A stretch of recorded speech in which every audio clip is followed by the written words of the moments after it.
Olá, moçada! Vamos então ao nosso segundo momento, nosso segundo encontro das nossas revisões de véspera.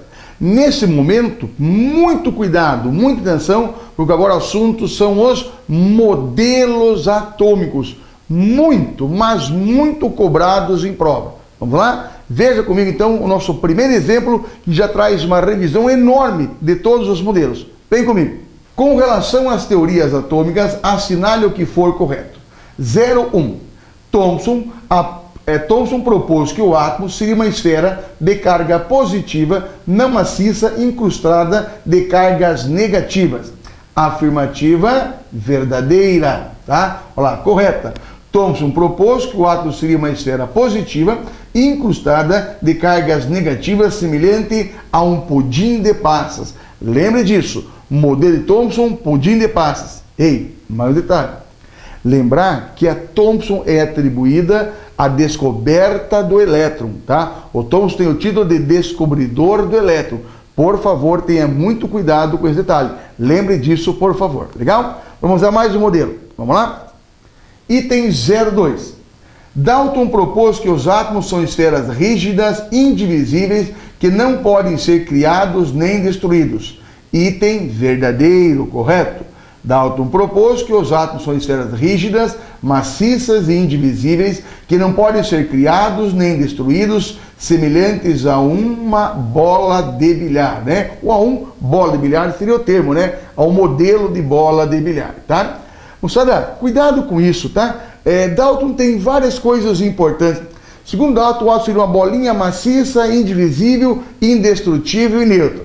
Só que Dalton falou assim, que os átomos de um mesmo elemento seriam todos iguais entre si. Então, hidrogênio, todas as bolinhas de hidrogênio seriam iguais. Oxigênio, todas as bolinhas de oxigênio seriam iguais.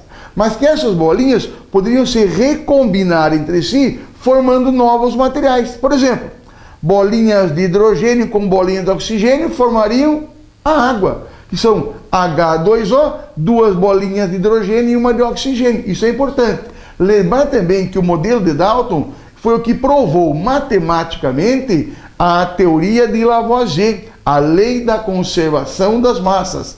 Massa total dos reagentes igual a massa total dos produtos. Lei da conservação da massa, lei de Lavoisier.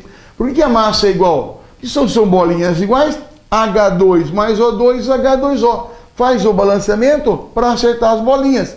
Bolinha de um lado, bolinha de outro são iguais, logo a massa é a mesma. Cuidado com o modelo de Dalton, hein? Modelo da bola de bilhar, certo? Vamos adiante, olha mais um. Item 04.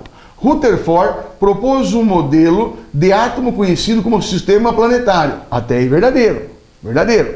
O átomo seria um imenso buraco vazio, tá? Um enorme buraco, tendo no centro algo pequeno e positivo de grande massa chamado núcleo. Rutherford é considerado o descobridor do núcleo atômico.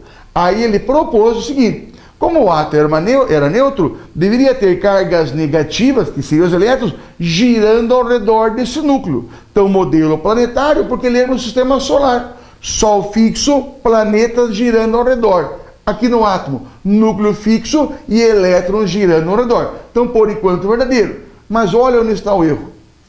Onde os elétrons se mantêm em movimento circular ao redor do núcleo. Não, Rutherford não falou que o movimento era circular, falou que estavam em constante movimento, mas não definiu como seria esse movimento.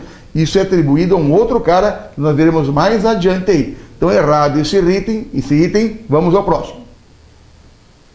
08. Bohr propôs entre seus postulados que os elétrons... só um pouquinho... Lembra o que é um postulado? Lembra? Quem fez o nosso curso integral vai lembrar bem disso. Bati bastante nessa tecla. Postulado é uma verdade dita que não pode ser provada. Como que é um postulado, então? Como que é uma verdade? Porque ela me explica um fenômeno, ela me explica alguns fatos. Por isso é um postulado. Cuidado com isso aí. Que os elétrons se movem-se ao redor do núcleo atômico central em órbitas específicas com energias definidas, afirmativa verdadeira, né? Bohr propôs, então, em seus postulados, que eles devem se mover ao redor do núcleo em órbitas específicas. Verdadeiro esse item aí. Vamos ao próximo. 16. O salto de elétrons de um nível energético para outro também está entre os postulados de Bohr. Verdadeiro isso aí. Olha lá, Bohr afirmou, ainda que ao fornecer energia ao elétron, ele salta de uma camada nível excitado e ao perder energia retorna ao nível fundamental. Verdadeiro esse item, e agora olha para mim com atenção. O elétron está girando na sua órbita de origem, aqui. Ele não ganha e não perde energia, é uma órbita estacionária. Eu forneço energia a ele, ele fica excitado e salta para um nível mais afastado. Para um elétron saltar de um nível mais interno para o mais afastado, ele precisa absorver energia. Quanto ele absorve? Você lembra? Isso, ele absorve um quantum de energia. Então ele absorve um quantum de energia para saltar para o nível mais externo. Para ele voltar ao seu nível mais interno, seu nível de origem, ele libera o mesmo quantum. Então ele ganha um quantum e se afasta, libera um quantum e retorna ao seu nível fundamental. Olha agora, olha agora. Ele absorve energia de qualquer forma, elétrica, térmica, mecânica, luminosa. Ao liberar, ele devolve o mesmo quanto de energia, mas nem sempre na mesma forma. Ao voltar a níveis mais internos, o quanto é liberado geralmente na forma de luz, isso, o fóton, ou na forma de emissões de raios, que é o famoso raio-x. Cuidado este ano com as questões de radioatividade que vão estar numa revisão mais adiante aí. Deve aparecer muito isso na prova esse ano. Radioatividade é emissão nuclear. Raio-x é uma emissão da eletrosfera. Lembre disso. Não é radioativo. É tão perigosa quanto, mas raio-x é uma emissão da eletrosfera. Guardou bem isso? Espero que sim, porque é importante. Olha com atenção esse assunto aí, tá? Então, fechando. Quais são verdadeiras? Os itens 1, 2, 8 e 16, total 27. Essas questões de somatória, que não são aí, não é comum no Brasil, mas são questões legais, porque numa questão só dá para rever o máximo de assunto. E o nosso objetivo é rever com vocês rapidamente o maior número de questões para ajudá-lo nessa vitória, nessa caminhada rumo à vitória do seu vestibular. Ok? Vamos a mais uma questão. Vamos lá? Leia as seguintes afirmações sobre a tabela periódica dos átomos, dos elementos químicos e sobre as propriedades desses elementos. Item 1. Quando os elementos químicos são organizados em ordem crescente de número atômico, ocorre periodicidade em algumas de suas propriedades. Afirmativa verdadeira, pessoal. Tabela periódica, elementos organizados em ordem crescente de número atômico. Chama tabela periódica porque ocorre uma repetição, uma periodicidade de propriedades. Item verdadeiro, então. Vamos lá? Só lembrando, a tabela periódica moderna é em ordem crescente de número atômico. É a tabela de Moseley ou Moseley. As tabelas anteriores não deram certo porque tinha os elementos em ordem de massa. Lembre disso. Agora, a tabela que antecedeu a moderna é muito cobrada em prova. É a tabela de Lothar Meyer e Dmitri Mendeleev. Tabela de Mendeleev e Meyer. Lembre disso. Então, a tabela precursora atual é a tabela em ordem de massa. Tabela de Mendeleev e Meyer. Cuidado com esses dois nomes aí. Ok? Vamos ao segundo item. 2. Os elementos que se encontram na série lantanídea e actinídea são chamados de transição interna. Afirmativa, olha aqui, é aqui embaixo, lantanídeo e actinídeo. São os dois que estão aqui embaixo. São realmente de transição interna. Já aumentando a nossa revisão, pessoal, aqui, grupo B, transição simples ou transição externa.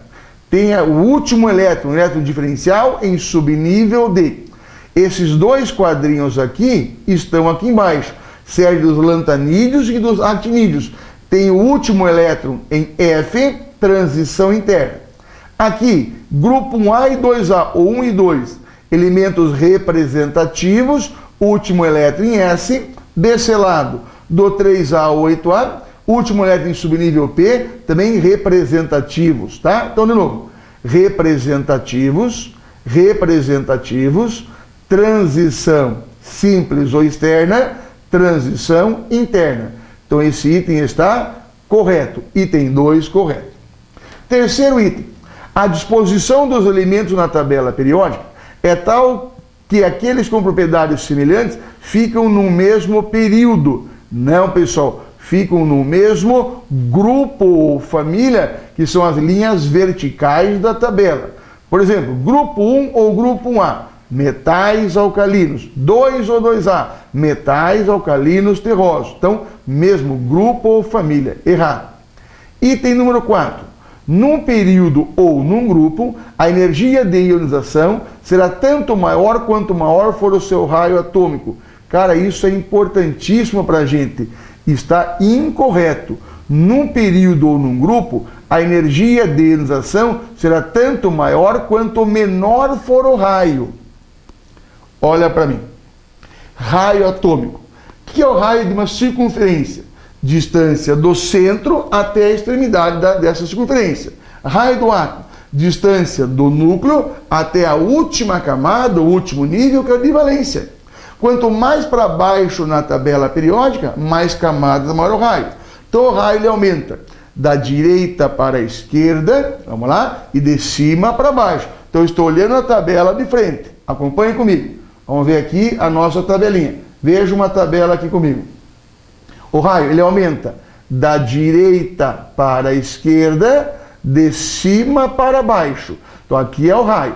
O potencial de ionização é energia para arrancar elétrons. Aumenta da esquerda para a direita, de baixo para cima.